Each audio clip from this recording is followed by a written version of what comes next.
নমস্কার, শুরু করছি বাংলা বলছে। প্রধানমন্ত্রী নরেন্দ্র মোদী কলকাতা সফরে আসছেন। গত ৩ মাসে পশ্চিমবঙ্গে এ নিয়ে তার তৃতীয় সফর। ৩টি নয়া মেট্রো পথের উদ্বোধন, 6 লেনের এলিভেটেড কোনা এক্সপ্রেসওয়ের শিলান্যাস সহ একগুচ্ছ প্রকল্পের সূচনায় তিনি আসছেন, এটা জানাই ছিল।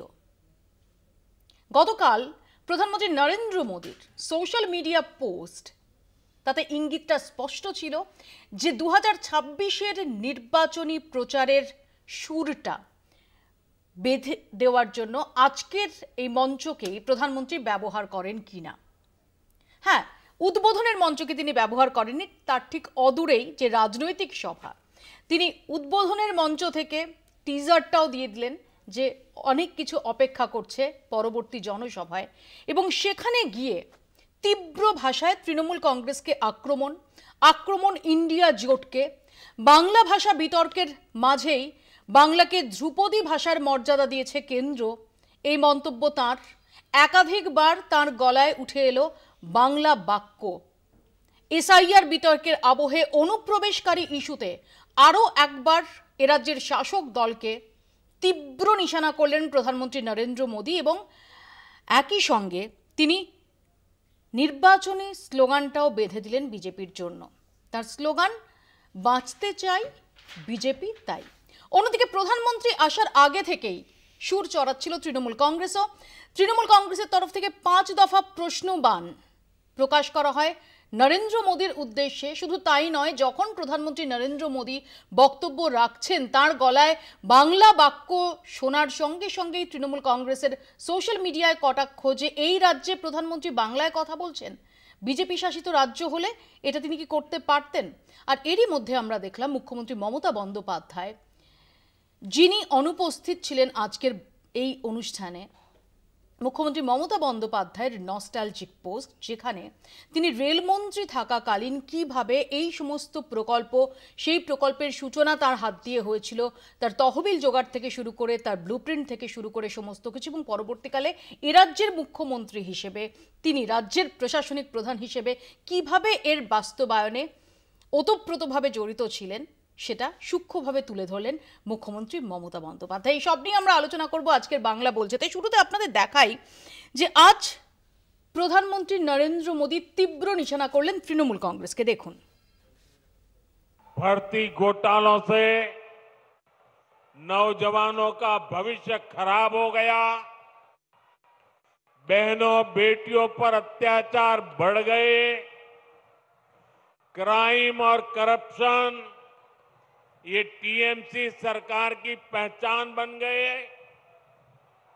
ये पक्का है कि जब तक बंगाल में टीएमसी की सरकार रहेगी, तब तक बंगाल का विकास अवरुद्ध रहेगा, रुका रहेगा। इसलिए आज बंगाल का जन जन कह रहा है, टीएमसी जाएगी तभी असली बदलाव आएगा।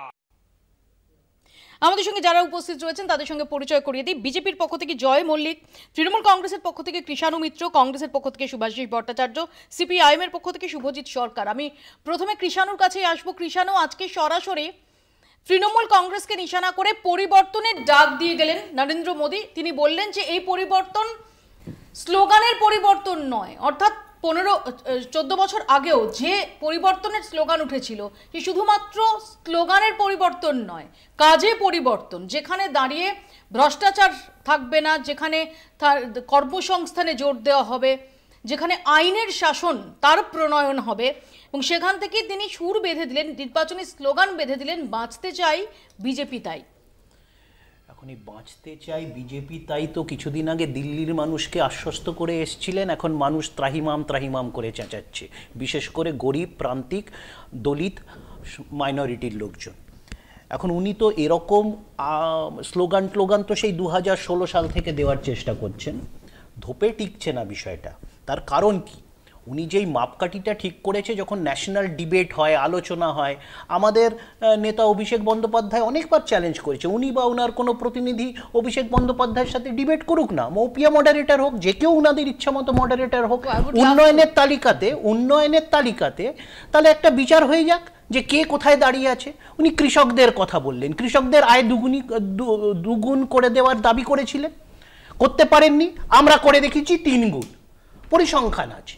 আইন শৃঙ্খলা, আমাদের দাবি বাদ দিন, উনার ন্যাশনাল ক্রাইম রেকর্ড ব্যুরো প্রত্যেক বছর তালিকা প্রকাশ করে, বিজেপি হাউতাশ করে তথ্য দেয়নি, কিন্তু কেন্দ্রীয় স্বরাষ্ট্র মন্ত্রক একবারও কোনো দাবি করে না তথ্য যায়নি, তথ্য না দিলে আমাদের তালিকাতে নামই থাকবে না, কিন্তু তারা প্রত্যেক বছর তালিকা প্রকাশ করেন, জল করে পশ্চিমবাংলা, কলকাতা শহর।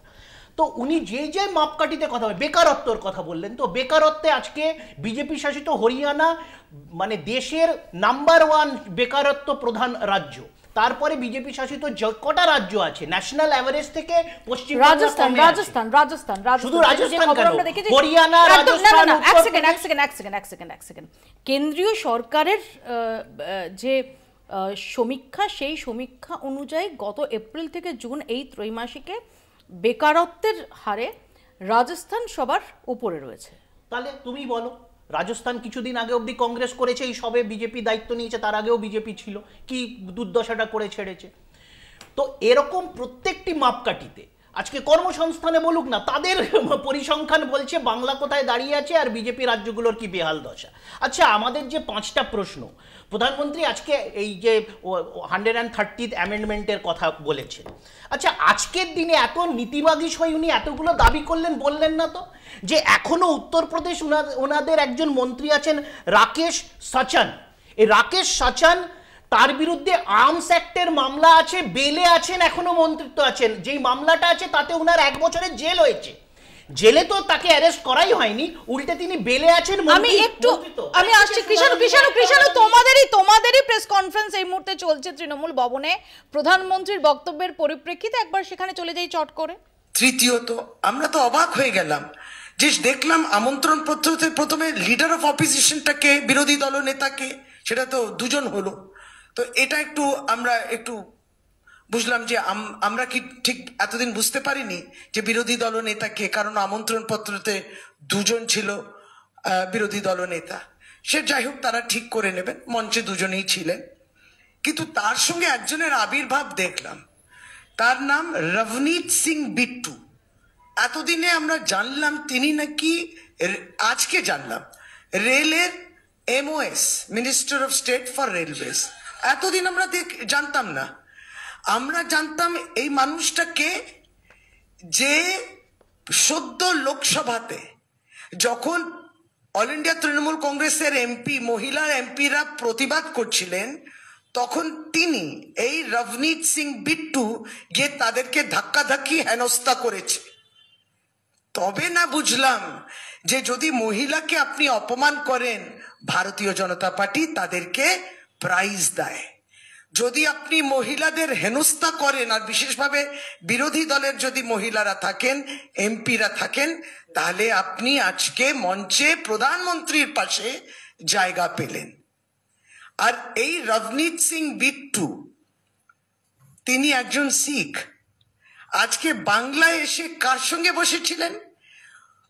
এই যে 2 জন বললাম লিডার অফ অপোজিশন, যাই হোক, তার মধ্যে একজন যে লিডার অফ অপোজিশন আমরা জানতাম, শুভেন্দু অধিকারী, এক সময় পাঞ্জাবি শিখদের দেখে বলেছিল তোমরা খালিস্তানি, কিন্তু রভনীত সিং বিট্টু, আপনি কিন্তু আপনার ईमानটাকে বিক্রি করলেন, আপনি अपना ईमान आपने बेच दिया, आप तरक्की ढूंढ रहे हैं। इसलिए जिसने खालिस्तानी बोला, শুভেন্দু অধিকারী খালিস্তানি বলেছিল, শিখদের অপমান করেছিল, সেটা আপনার কাছে সেই সাহস ছিল না যে তাদের কাছে ক্ষমা চাও। সুকান্ত মজুমদার বলে, ডক্টর সুকান্ত মজুমদার, তিনি তার চপ্পলটা খুলে একজন শিখ পুলিশ কর্তা তার পাগড়ির উপর ছুড়ে দিয়েছিলেন। রভনীত সিং বিট্টু, আজকে আপনি তাদের সঙ্গে মঞ্চে বসে আপনি নিজের, যেমন বললাম, আমরা দেখলাম যে প্রধানমন্ত্রীর এই অনুষ্ঠানকে কেন্দ্র করে সুর চড়াচ্ছেন শশী পাজা, কুণাল ঘোষরা, আপাতত রবনীত সিং বিট্টু তার প্রসঙ্গে তারা আক্রমণ শানাচ্ছেন। আমি খুব সংক্ষেপে কৃষাণুকে শেষ করতে দেবো, আমি আসবো জয়ের কাছে। খুব সংক্ষেপে কৃষাণু, সময় সংক্ষিপ্ত। উদাহরণ দিচ্ছি, ছগন ভুজবল বিজেপির অভিযোগে ইডির দ্বারা গ্রেপ্তার হওয়ার পর 2 বছর জেল খেটেছেন। বর্তমানে বিজেপির সরকারে মহারাষ্ট্রতে দেবেন্দ্র ফডনবিসের অধীনস্থ উনি একজন ক্যাবিনেট মিনিস্টার। তো মোদি কি বলছে, মানে ভাবের ঘরে চুরি, আর দুর্নীতি তো তালিকা তো লম্বা আছে, দিতে পারি। জয়, শুনুন, যখন একটা বিল পাস হয়, সেই বিল পাসটা যখন হচ্ছে সব রাজনৈতিক দলের জন্য সেটা প্রযোজ্য হবে। ভারতীয় জনতা পার্টি আজকে যদি এরকম কোনো বিল নিয়ে এসে থাকে, তারা খুব ভালো করেই জানে যে তাদের দলের বা আমাদের দলের কোনো যদি নেতা মন্ত্রী এরকমভাবে করাপশনের ইয়েতে পড়ে তাদের যদি জেল খাটতে হয়, তাদেরকেও এই বিলের আওতায় সেরকম দণ্ড দেওয়া হবে। কিন্তু একটা জিনিস অদ্ভুতভাবে দেখুন, বিলটা কি বলছে? বিলটা বলছে যে একজন মুখ্যমন্ত্রী হোক বা কোনো মন্ত্রী হোক, সে যদি কারাপশন চার্জে জেল খাটতে থাকে, সে মিনিস্ট্রিটা চালাবে কি করে, তার দপ্তরটা চালাবে কি করে? স্বাভাবিকভাবে একটা মুখ্যমন্ত্রী যে একটা রাজ্য চালাচ্ছে, রাজ্যের মাথা, সে যদি জেলে বসে থাকে, সে তাহলে রাজ্যটা চালাবে কি করে? স্বাভাবিকভাবে বলা হয়েছে যে 30 দিন যদি কোনো এরকম মন্ত্রী জেল খাটে এবং সে যদি বেল না পায়, তাহলে তাকে তার এই মন্ত্রিত্ব ছাড়তে হবে। তো এটা কি ক্ষতি করেছে? কিন্তু আমরা অদ্ভুতভাবে দেখলাম তৃণমূলের নেতা মন্ত্রী এবং প্রতিনিধিরা, তাদের বুকের ব্যথা বেড়ে গেছে। তারা খুব ভালো করে জানে যে আজকে তাদের ক্যাবিনেটের যা পরিস্থিতি, আগামী দিন এরকম হতে পারে যে ক্যাবিনেটের একটাও মাত্র মন্ত্রী এরকম বাঁচবে না যে তাদের হয়তো জেল খাটতে হতে পারে না। আমি আসবো এই প্রসঙ্গে আরো বিস্তারিত আসবো। এবং প্রধানমন্ত্রী নরেন্দ্র মোদী তিনি এই বিল নিয়ে আজকে প্রথম বিহারে বলেন এবং তারপর পশ্চিমবঙ্গের মাটিতে দাঁড়িয়েও তিনি বলেন, কি বলেন সেটাও শোনাবো। তার আগে একটু আমি শুভজিতের কাছে আসি। শুভজিৎ, প্রধানমন্ত্রী নরেন্দ্র মোদী আজকে কলকাতায় এসে তিনি পরিবর্তনের বার্তা দিয়ে গেলেন। যারা এই তৃণমূলকে ক্ষমতায় আনার পিছনে ছিল, এখন তারা যদি এসে তৃণমূলকে তাড়ানোর কথা বলে, তা সেটা ব্যাপারটা সেই জায়গায় চলে যায়। 2011 সালে যখন বিজেপির নেতারা তৃণমূলকে সমর্থন করার কথা বলে, তখন তাদের মনে হয়নি এই কথাগুলো। আসলে অসুবিধাটা অন্য জায়গায়। এখানে নরেন্দ্র মোদী আসছে উদ্বোধন করতে মেট্রো রেলের প্রকল্প, যে প্রকল্প একটা সময় অন্য সরকারের আমলে হয়েছে, কাজ শুরু হয়েছিল, সেই প্রকল্প আস্তে আস্তে রাজনৈতিক কর্মসূচিতে রূপান্তরিত হচ্ছে। এটা তো দেখছি আমরা তৃণমূল সরকার পশ্চিমবঙ্গে আসার আগে যখন তৃণমূলের, আমি এখানে একটু অ্যাড করি যে এর আগে, অর্থাৎ প্রধানমন্ত্রী বলার আগে, বিজেপি রাজ্য সভাপতি শ্রমিক ভট্টাচার্য তিনি বলেছেন যে বুদ্ধদেব ভট্টাচার্য, সোমনাথ চট্টোপাধ্যায়ের ওপর থেকে দেখছেন যে এখানে দাঁড়িয়ে তৃণমূল কংগ্রেসের সঙ্গে হাত মিলিয়ে সিপিআইএম এবং অন্যান্য দল, তারা বিজেপির যে উপরাষ্ট্রপতি পদপ্রার্থী তাকে হারানোর চেষ্টা করছে। মোহাম্মদ সেলিম কি বলবেন? শ্রমিক বাবুর কি স্মৃতিতে একটু স্মৃতি কম পড়ে গেছে? যেই শ্রমিক বাবুকে রাস্তার মধ্যে দেখেছিলাম, কোনো একজন তৃণমূলের তৎকালীন নেতা উল্টাপাল্টা এমন কথা বলে যা ক্যামেরার সামনে বলা যায় না, সেই নেতা এমন ভাষা প্রয়োগ করেছে, তার সঙ্গে বসে থাকতে হয়, বসে বিজেপি করতে হয়, তো ওনার সেই দিকে লজ্জা লাগে না? আসলে কথা বুঝতে হবে তো বিজেপির পুরো বিষয়টা কি। বিজেপি এখন এখানে নেমেছে ঘোলা জলে মাছ ধরতে।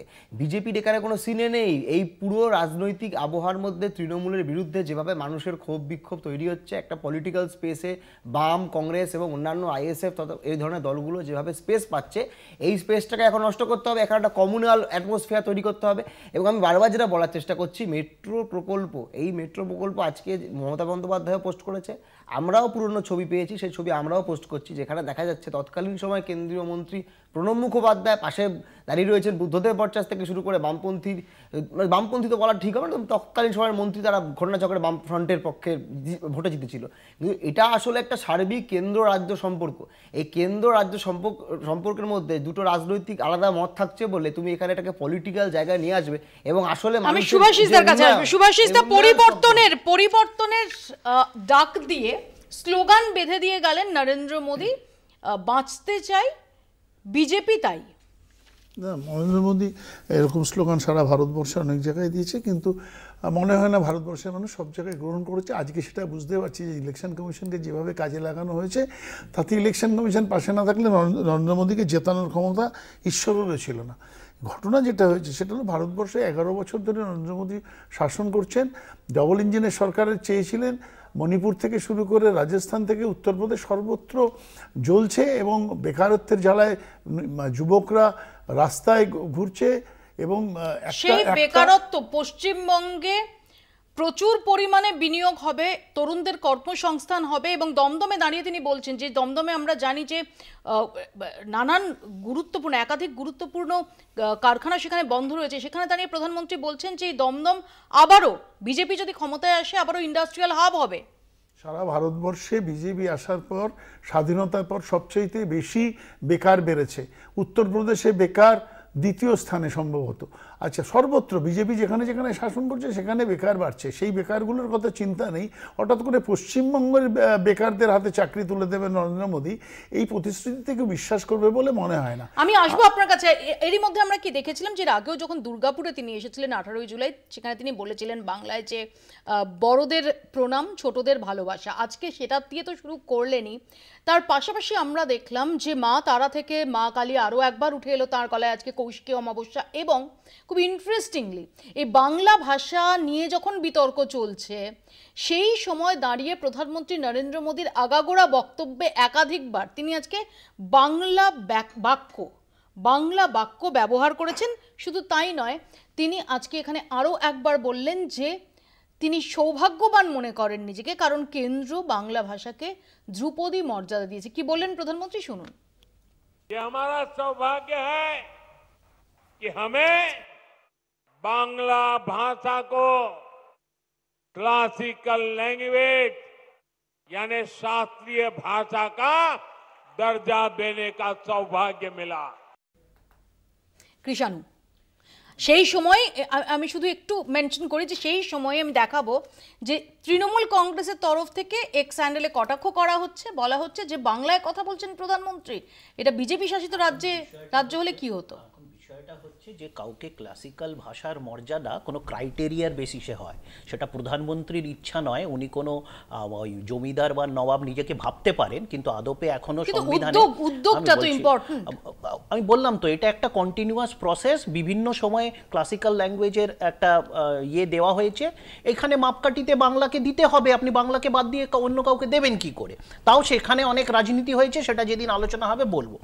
আজকে এই ক্লাসিক্যাল ভাষাটা তো উনার হাতে ছিল না, কিন্তু যেটা উনার হাতে ছিল, দিল্লি পুলিশ যখন বাংলা ভাষাকে বাংলাদেশি ভাষা বলে অপমান করলো, উনি কি ব্যবস্থা নিয়েছেন? সরাসরি উনার মন্ত্রকে অধীনস্থ তো, যে সেটাকে এখনো পর্যন্ত সেটাকে নিন্দা করে একটা সেন্টেন্স আমরা তো পাইনি। না, একটা জিনিস বলি মবিদি, 2014 সালের আপনি সাংবাদিকতা করতেন, তখন আপনি সাংবাদিক, প্রধানমন্ত্রী হওয়ার পর থেকে আজ অবধি আপনার সাংবাদিকতার জীবনে আপনি বলুন তো, আজকে কি আপনি প্রথম প্রধানমন্ত্রীকে বাংলা বলতে শুনছেন? একবার তো আমি তা বলিনি। তাহলে আজকে এই আজকে শোনো, এক সেকেন্ড জয় ব্রেক, এক সেকেন্ড আমাকে বল, এক সেকেন্ড আজকে না এক সেকেন্ড প্রধানমন্ত্রী বাংলা বলছেন, এক সেকেন্ড তৃণমূল কংগ্রেস প্রেস করছে, এক সেকেন্ড না আমার পয়েন্ট সিম্পল।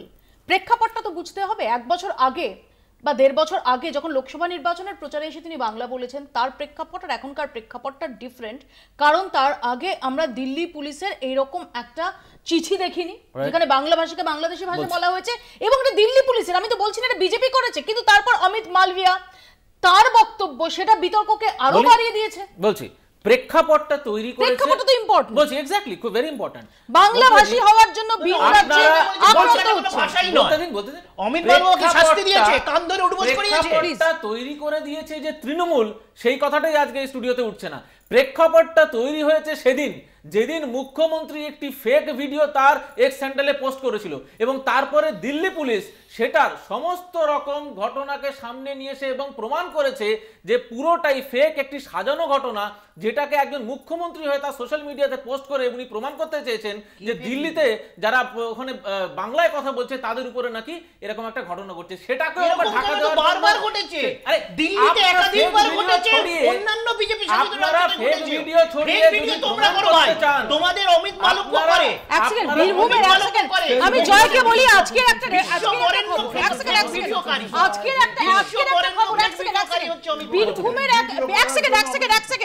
বীরভূমের একজন মহিলা যিনি অন্তঃসত্ত্বা, পুষ্পাকে থেকে বাংলাদেশে পাঠিয়ে দেওয়া হয়েছে। না আমি বলছি শুনুন, প্রচুর ঘটনা এরকম আছে যে জায়গাগুলোতে আমার মনে হয় কোথাও না কোথাও লোকাল অ্যাডমিনিস্ট্রেশন সেখানে যদি আমি বলছি আরে লোকাল মানে আমার বিজেপি সরকারের কথা বলছি ভাই, আমার বিজেপি সরকার যেখানে আছে কোথাও যদি মনে হয় আপনি বলুন, আমাকে দিন, আমি বলছি আমাকে বলুন, আমি বলবো আমি সরকারের কথা বলছি, কিন্তু বৈধ নাগরিককে বাংলাদেশে পাঠাচ্ছে, আজকে এই ফ্রেমটা একটু ধরে রাখতে চাই, সত্যি সত্যি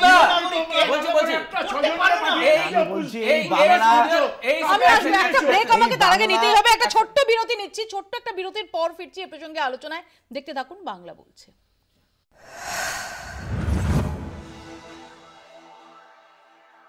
বাংলা বলছে সহ নিবেদক লায়ন ডেজার্ট কিং ডেটস সিংহ জैसी শক্তি। ফিরে এলাম বিরতির পর। যদি আমরা দেখি যে নরেন্দ্র মোদী তিনি যে বিল নিয়ে এই মুহূর্তে বিতর্কের ঝড় উঠেছে, সেই বিল 130তম সংবিধান সংশোধনী বিল, সেই বিল নিয়ে কি বললেন? मोदी संविधान का ये अपमान होते नहीं देख सकता, इसलिए मैंने तय किया ये सब नहीं चल सकता। मंत्री हो, मुख्यमंत्री हो, अरे इतना ही नहीं, प्रधानमंत्री को भी सख्त कानून के दायरे में लाया हूं।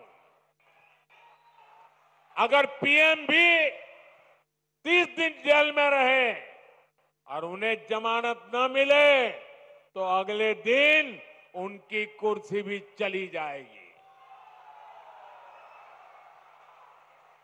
लेकिन साथियों, टीएमसी के लोग भ्रष्टाचार के खिलाफ इस कार्रवाई पर भड़क गए, वो इस कानून का विरोध कर रहे हैं। टीएमसी के लोगों ने संसद में इस बिल को फाड़ने की कोशिश की है। ये दिखाता है कि टीएमसी की पूरी राजनीति कैसे भ्रष्टाचार के पहाड़ पर टिकी है। কৃষাণু প্রধানমন্ত্রী আজকে নিশানা করলেন তৃণমূল কংগ্রেসকে, শুধু নয় গোটা ইন্ডিয়া জোটকে, এবং তার বক্তব্য যে যেভাবে এই বিলকে আটকানোর জন্য তৃণমূল কংগ্রেস যেরকম আক্রমণাত্মক একটা চেষ্টা নিয়েছে, তাতে বোঝা যায় যে কতটা মরিয়া তোমরা, কিভাবে তোমাদের এই গোটা ক্ষমতাটা সেটা দুর্নীতির পাহাড়ের ওপর ভর করে রয়েছে। আমি তো বেশ কটা উদাহরণ দিলাম। জ্যোতিপ্রিয় মল্লিকের প্রসঙ্গ তিনি তুলেছেন, যে জ্যোতিপ্রিয় মল্লিকের নাম না করে যে রেশন দুর্নীতিতে জেলে গেছেন মন্ত্রী, তারপরও তিনি মন্ত্রী রয়ে গেছেন। না, জ্যোতিপ্রিয় মল্লিকের সাথে উনি আগে ছগন ভুজবলের উদাহরণটা দিন না। এমনকি আমি তো উনার ক্যাবিনেটেও 28 জন মন্ত্রী আছে যাদের বিরুদ্ধে বিভিন্ন অভিযোগ আছে, এবং তার মধ্যে 18 না 19 জন আছে যাদের বিরুদ্ধে সিরিয়াস ক্রিমিনাল চার্জেস আছে, যার মধ্যে রাহাজানি, রেপ, মলেস্টেশন এইসব অভিযোগ আছে। তো উনি যত এই ব্যাপারে কম বলেন, উনার স্ক্রুটিনিটা অন্তত মানুষ কম করবেন। যত উনি বলবেন, সোশ্যাল মিডিয়া যতই উনার পছন্দের মিডিয়া আটকে দিক আলোচনা, সোশ্যাল মিডিয়া বা তোমাদের মতো চ্যানেলে সেই আলোচনা হবে, মানুষ আরো বেশি করে খুঁজবে, আরো দেখবে মোদির দুর্নীতি কি, অমিত শাহর দুর্নীতি কি, বিজেপির দুর্নীতি কি। এখন এই বলছি যে উনি এই যে বলছেন, এত বড় বড় নীতিবাগীশের কথা বলছেন, উনি এই অ্যামেন্ডমেন্টটা, এটা তো 2/3 মেজরিটি লাগে, এখন উনার নেই, উনি জানতেন, পেশ যখন করেছেন জানতেন। তো যখন 2014 থেকে 2019 বা আরো বেশি ম্যান্ডেট নিয়ে 19 থেকে 2024 অবধি উনারা ছিলেন, তখন এইগুলো করেননি কেন? মহিলা সংরক্ষণ, এই 130th অ্যামেন্ডমেন্ট, এইগুলো তখন করেননি কেন? তখন তো ওনার 2/3 কেন, তার থেকেও বেশি ম্যান্ডেট ছিল।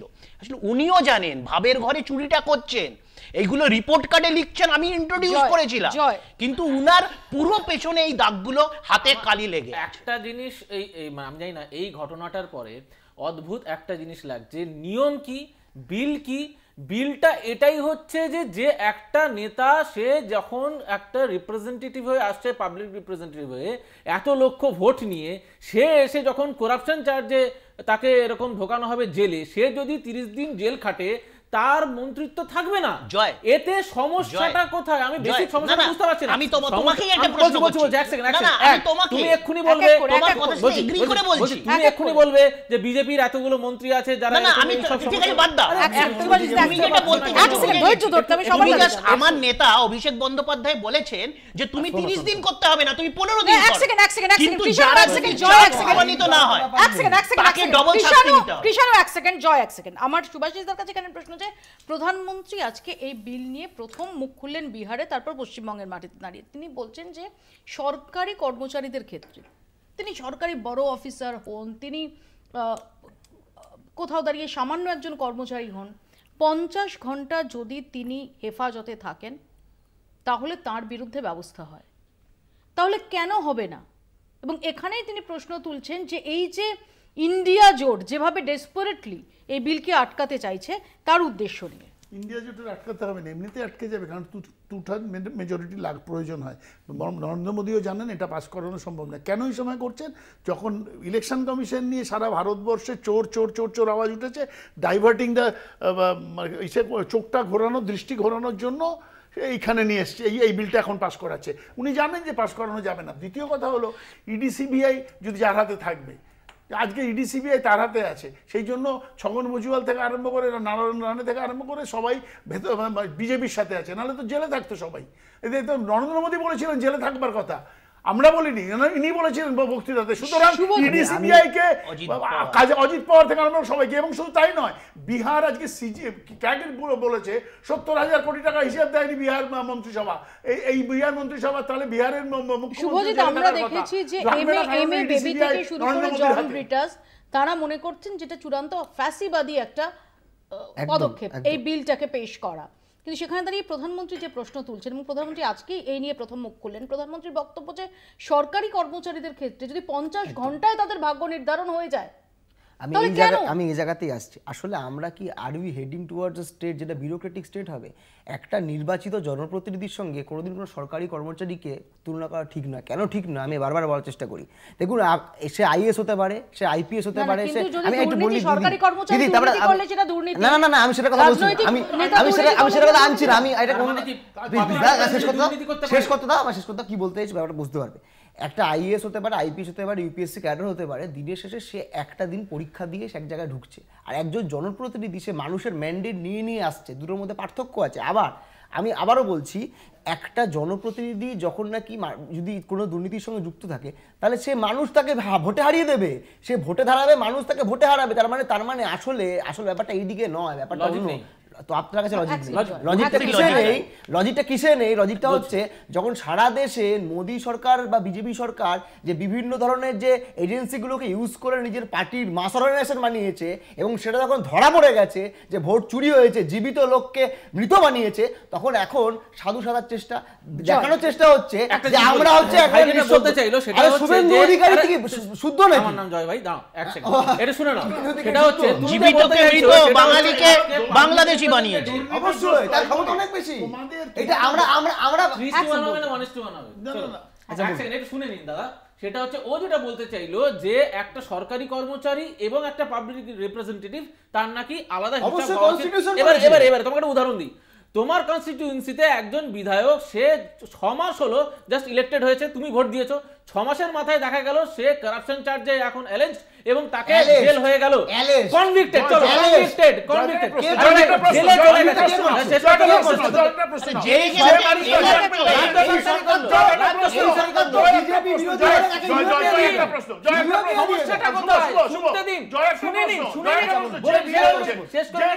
দাদা একবার শেষ করতে দিন। আপনি ভোট দিয়েছেন আপনার বিধানসভায়, আপনার বিধানসভায় আপনি ভোট দিয়েছেন, আপনার বিধায়ক 6 মাস হতে পারেনি, তাকে জেল খাটতে হলো 2 মাস। আপনি কি চাইবেন? অপেক্ষা করবেন তো যে বাকি 4.5 বছর সে জেলে বসে আপনার বিধায়ক হিসেবে চালাবে? এর পাশাপাশি যেহেতু এসআইআর নিয়ে গোটা দেশ জুড়ে বিতর্কের মাঝে আজকে অনুপ্রবেশ নিয়ে আরো একবার সুর চড়ালেন প্রধানমন্ত্রী। কি বললেন শুনুন। अपने नौजवानों को रोजगार देना है, अपने नागरिकों को सुविधाएं देनी है, जो घुसपैठिए हमारे नौजवानों का रोजगार छीन रहे हैं, जो हमारे इंफ्रास्ट्रक्चर पर दबाव डाल रहे हैं, जो हमारी बहनों बेटियों के साथ अत्याचार कर रहे हैं, ऐसे घुसपैठियों को हम भारत में नहीं रहने देंगे।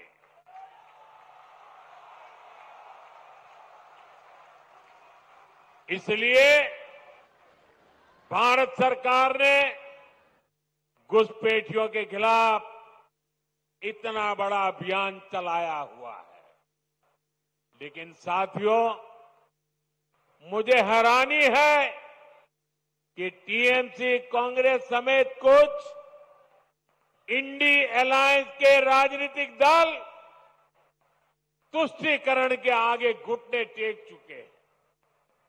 ये राजनीतिक दल सत्ता की भूख के लिए घुसपैठ को बढ़ावा दे रहे हैं।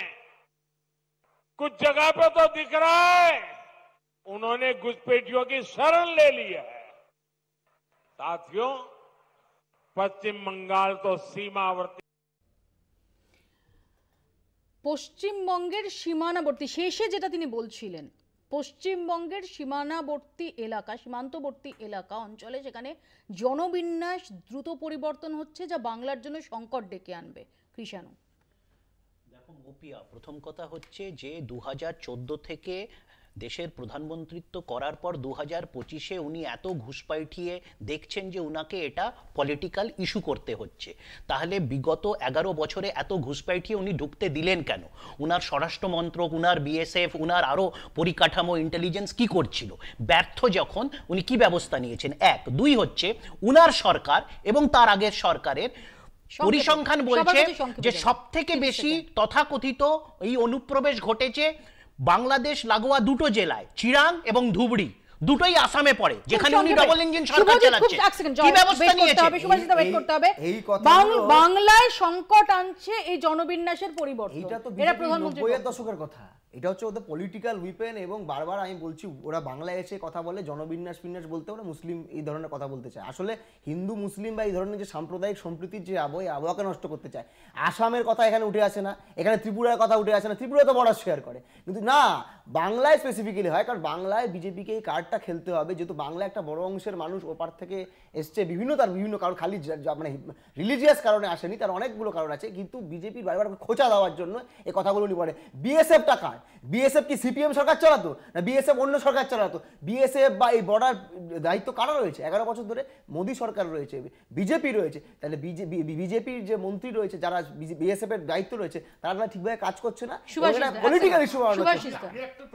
না এই প্রসঙ্গে আসুন প্লিজ। আমি বলছি সেটা হলো নিশীথ প্রামাণিক, তিনিও স্বরাষ্ট্রমন্ত্রকে ছিলেন, মন্ত্রী ছিলেন, অমিত শাহ ডেপুটি ছিলেন। আচ্ছা, 1 মিনিট। তারপরে আলোরানী সরকার, যে বাংলাদেশেও ঢাকাতে তার নাম আছে, ঢাকার বাংলাদেশের সিটিজেন, এখানে বিজেপিরও টিকিট পাচ্ছে এমএলএ সিটে।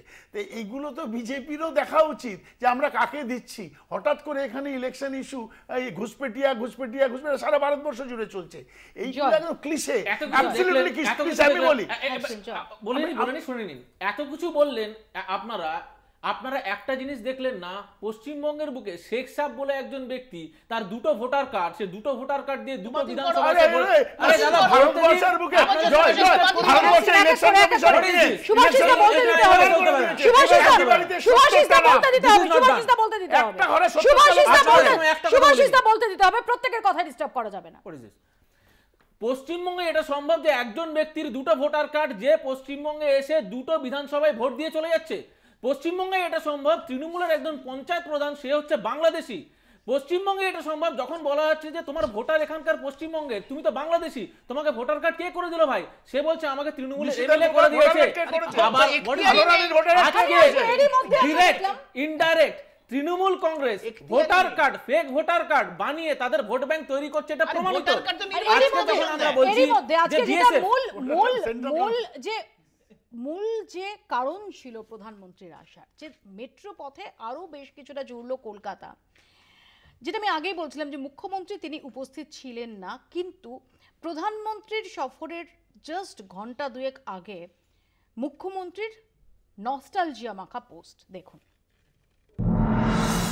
মেট্রো লাইনে জুড়ে গেল কলকাতার পূর্ব পশ্চিম। দীর্ঘ অপেক্ষার পর হাওড়া, শিয়ালদা, সল্টলেক জুড়ে গেল এক পথে। একই সঙ্গে মেট্রো করেই পৌঁছে যাওয়া যাবে সোজা বিমানবন্দরে। কলকাতার যোগাযোগ ব্যবস্থা যখন পাতাল রেলে অন্য মাত্রা পেল, তখনই এই ক্রেডিট কার্ড তা নিয়ে সমাজ মাধ্যমে পোস্টে ছড়াছড়ি।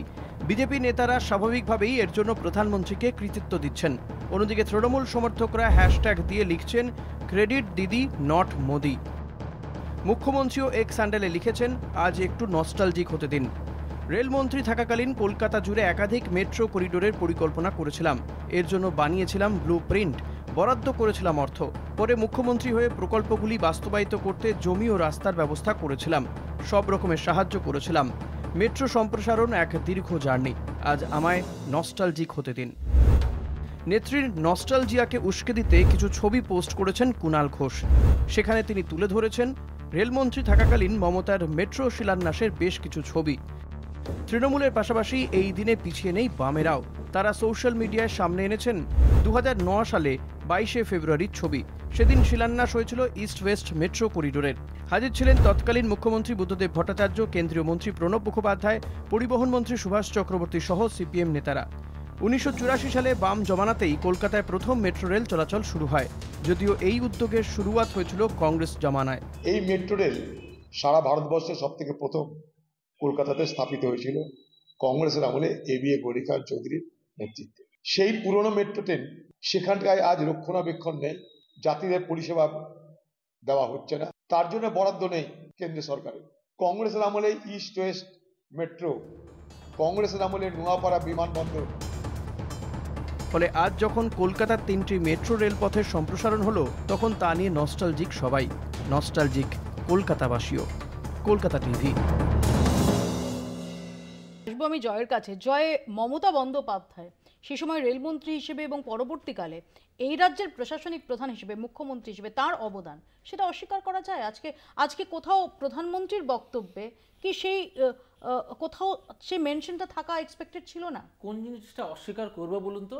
আজকে 2014 সালে বিজেপি গভর্নমেন্ট আসার আগে যে ফান্ড আজকে স্টেট পেয়েছে, তার থেকে বেশি ফান্ড, অনেক গুণ বেশি ফান্ড আজকে পশ্চিমবঙ্গের জন্য অ্যালট করা হয়েছে।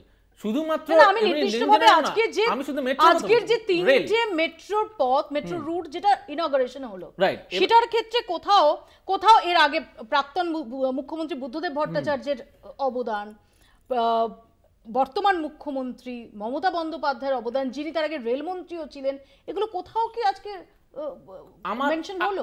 যখনই মবিদি তুমি জিজ্ঞেস করো তাদের অবদান ছাড়া না, মবিদি যখন তুমি nostalgic post of Mamata Banerjee তুমি বলছো না, তখন আমার এখনই এই মুহূর্তে একটা জিনিস মনে পড়ছে, সেটা হচ্ছে একটা বড় একটা খুব ছোট জায়গা, 100 to 150 মিটার্স আই গেস, একটা ছোট্ট সেকশন চিংড়িঘাটাতে, এইটাকে শুধুমাত্র কাজ করতে দিচ্ছি না, স্টেট গভর্নমেন্টের জন্য আটকে আছে, এটা কানেক্ট হলে আরো একটা বড় জায়গা আটকে দেবো। ভাই কেন কাজ করতে দিচ্ছেন না? শুধু রেলওয়ে গ্যাজেট এখনো আছে, এটা railwaygadget.com, ভারত সরকারের রেল মন্ত্রকের অধীনে জল করছে 11ই আগস্ট 2009-এর তাদের গ্যাজেটের নোটিফিকেশন, যেখানে বলা হচ্ছে রেলমন্ত্রী মমতা বন্দ্যোপাধ্যায় এই প্রকল্পগুলো রেল বাজেটে ঘোষণা করেছেন, তার জন্য বাজেট অ্যালোকেট করেছেন।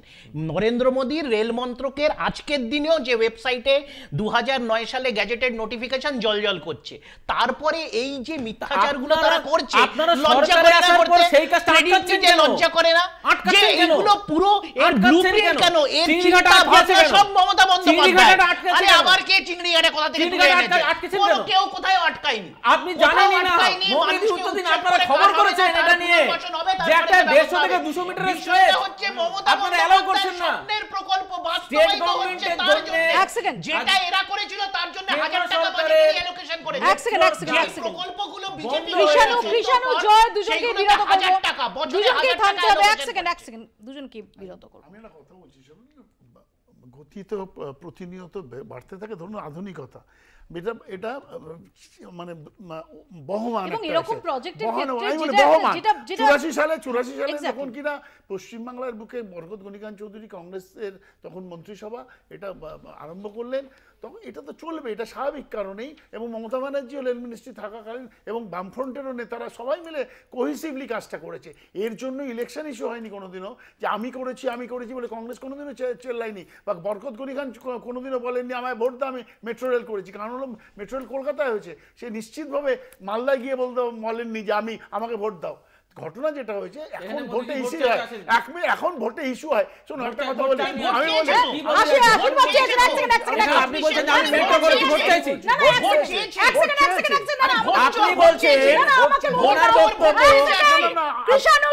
আমি থামতে বলে থামতে হবে। জয়, প্রধানমন্ত্রী আজকে নির্দিষ্টভাবে বলেছেন, এই পরিবর্তনের ডাক দিয়েছেন এবং সাধারণ বাংলার মানুষের উদ্দেশ্যে তিনি আবেদন জানিয়েছেন তাকে আশীর্বাদ দিতে। এবং হ্যাঁ, ডেফিনেটলি প্রকল্পের যে মঞ্চ সেখান থেকে নয়, কিন্তু রাজনৈতিক সভার যেটা ছিল সেখান থেকে প্রধানমন্ত্রী বলেছেন এই ভোট সাধারণ মানুষ পশ্চিমবঙ্গের কাছে উনি যদি আবেদন করে থাকেন এই সরকারকে উৎখাত করুন, তার আগের 5 থেকে 10 মিনিটের যে ভিডিও ফুটেজ সেটাকে চালিয়ে দেখুন। মেট্রো প্রকল্প নিয়ে আজকে যিনি এটা উনি উদ্বোধন করেছেন সেই নিয়ে উনি একটা সিঙ্গেল বক্তব্য দেননি। উনি পরিষ্কার বলেছেন সেটা হচ্ছে এখানে আপনারা এত বড় বড় বিজনেস সামিট করেন, কটা ফ্যাক্টরি খুলেছেন বলুন তো? প্রথম শো শুরু হয়েছিল না মৌপিয়াদি আগে সংক্ষেপে সেনাবাহিনীর শহীদদের দেখে ভোট চুরি করেছে। মৌপিয়াদি আগে শোটা শুরু করেছিল একটা আরেকটা প্রশ্ন নিয়ে, সেটা সবাই মিস করেছে। সেটা হচ্ছে এইখান থেকে নাকি বাইরে চলে যাচ্ছে কি পরিযায়ী শ্রমিক, এরকম ব্যাপার, এসব কি হচ্ছিল, আনএমপ্লয়মেন্ট। আচ্ছা বলুন তো, আপনাদের 5000 টাকা দিয়ে পরিযায়ী শ্রমিক ফেরত আনতে হচ্ছে, এরকম দুরবস্থা সরকারের ডেটা অনুযায়ী লাস্ট এপ্রিল থেকে জুন ত্রৈমাসিকে যে সমীক্ষা, সেইখানে আনএমপ্লয়মেন্টের হারে পশ্চিমবঙ্গ নিচের দিক থেকে তৃতীয়, সবার উপরে রাজস্থান। আমরা যদি আজকে পরিযায়ী শ্রমিক নিয়ে বা আনএমপ্লয়মেন্ট নিয়ে কথা বলছি, ক্ষেত্রে বিভিন্ন প্রকল্পের ক্ষেত্রে যেই সরকাররা এসছে সকলের অবদান রয়েছে, কারোর অবদানকে অস্বীকার করা উচিত নয়, বা রাজ্য সরকারের ক্ষেত্রে। কিন্তু প্রবলেম হচ্ছে কেউ এই বিষয়গুলোকে ধরে ব্যবহার করে ভাবতে চায় যে এটা বোধহয় তাদের নিজস্ব প্রজেক্ট। আচ্ছা, এই যে বারবার এখানে উঠে আসছে, নিশ্চিতভাবে আগে যারা মন্ত্রী ছিল, আমাদের সরকার ছিল, অন্য কেউ একজন রেলমন্ত্রী ছিল, তাদের অবদান আছে বা না আছে, whatever be the scene, কিন্তু কিছু হলেও কন্ট্রিবিউশন আছে। কিন্তু এই মেট্রো রেল যে কেবল কলকাতার নয়, এই মেট্রো রেলকে কেন্দ্র করে কিন্তু কলকাতার যে বাদ দিয়েও যে আরও বড় বড় সিটি যে কর্পোরেশনসগুলো আছে সেখানেও এই মেট্রো রেলকে এগিয়ে নিয়ে যাওয়ার প্রকল্প কিন্তু ছিল 2009-এর আগে বা তার পরবর্তীকালে। এক মিনিট, সেই জায়গা থেকে দিল্লি যেরকম কথা বললো যে আরও একাধিক স্টেটে, কিন্তু পশ্চিমবঙ্গের মধ্যে এটা কিন্তু উদ্বেগের বিষয় যে 1984 সালে সবার প্রথমে পশ্চিমবঙ্গের রেল স্থাপন হয়, মানে মেট্রো রেল আসার সত্ত্বেও আমরা কেন এটাকে এক্সপ্যান্ড করতে পারলাম না? সেন্টার স্টেট, প্লিজ সেটাই তো বলার চেষ্টা করি, সেন্টার স্টেট একসঙ্গে যদি ফাংশন না করে তাহলে কোনোদিন কোনো গভর্নমেন্ট বা কোনো ডেভেলপমেন্ট এগোতে পারে না। পশ্চিমবঙ্গের মাটিতে আমরা বারবার দেখছি যে রাজ্য সরকার এবং কেন্দ্র সরকারের যেহেতু দুজনের লোক দেখানো একটা আলাদা ডিফারেন্ট পলিটিক্স, যেটা আসলে নয়, একই রাজনীতি, তাদের জন্য কেন পশ্চিমবঙ্গের সাধারণ মানুষকে সাফার করতে হবে? আমাদের সময় একদম শেষ। বাংলা বলছে এখানেই শেষ করতে হবে। প্রধানমন্ত্রী নরেন্দ্র মোদী আজকে নির্বাচনী স্লোগানটা বেঁধে দিয়েছেন, এটা কতটা ছাপ ফেলবে বিজেপির নেতাকর্মী সমর্থকদের মধ্যে সেটা ভবিষ্যতে উত্তর দেবে। আপাতত বাংলা বলছে এখানে শেষ করছি। দেখতে থাকুন কলকাতা টিভি।